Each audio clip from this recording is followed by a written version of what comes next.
చేశారు, కంటెస్టెంట్స్ వాళ్ళ family members ని కలవాలంటే ఈ గేమ్ లో ఆడి టైం లిమిట్ అనేది గెలుచుకోవాలి. అసలు టైం లిమిట్ పెట్టడం ఏంటండి, 70 days నుంచి హౌస్ లో చాలా ప్రెషర్, టెన్షన్స్ అవన్నీ తీసుకుని ఉన్నారు కంటెస్టెంట్స్.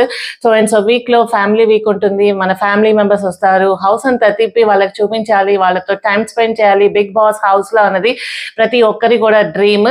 అండ్ అక్కడ కూడా పార్షాలిటీ.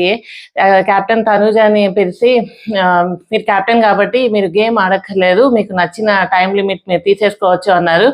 నాకు అస్సలు నచ్చలేదండి. ఇప్పుడు పార్షాలిటీ ఏంటండి, అందరూ కూడా వెయిట్ చేస్తున్నారు వాళ్ళ ఫ్యామిలీ మెంబర్స్ ని కలవటం కోసం.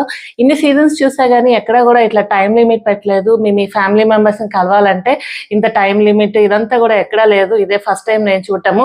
అండ్ ఆ గేమ్ కూడా అసలు చాలా కాంప్లికేటెడ్ గా ఉంది. అసలు స్టార్టింగ్ దగ్గర నుంచి మనకి నచ్చిన ఒక తాడుని సెలెక్ట్ చేసుకుని చిక్కుముళ్ళు పెట్టారు. ఆ చిక్కుల్లోంచి మనం అనుకున్న కలర్ ని బయటికి తీసి మొత్తం నడుముకి చుట్టుకుని అటు సైడ్ బయటికి రావాలి. ఎవరు ఫస్ట్ వస్తే వాళ్ళకి ఎక్కువ ఉన్న టైం లిమిట్ 45 minutes, ఎవరు లాస్ట్ వస్తే వాళ్ళకి 15 minutes. అసలు 45 minutes 30 minutes ఉన్న వాళ్ళకి ఓకే, 15 minutes ఉన్న వాళ్ళకి అసలు చాలా ఘోరం. అసలు టైం లిమిట్ స్టార్ట్ అవ్వగానే వాళ్ళకి మైండ్ లో అదే రన్ అవుతూ ఉంటుంది, టైమర్ స్టార్ట్ అయిపోయింది, మన గబగబ మాట్లాడాలి ఫ్యామిలీ తోటి. అసలు వాళ్ళని చూసి వాళ్ళ ఫీల్ అయ్యే లోపే టైం సగం అయిపోతుంది.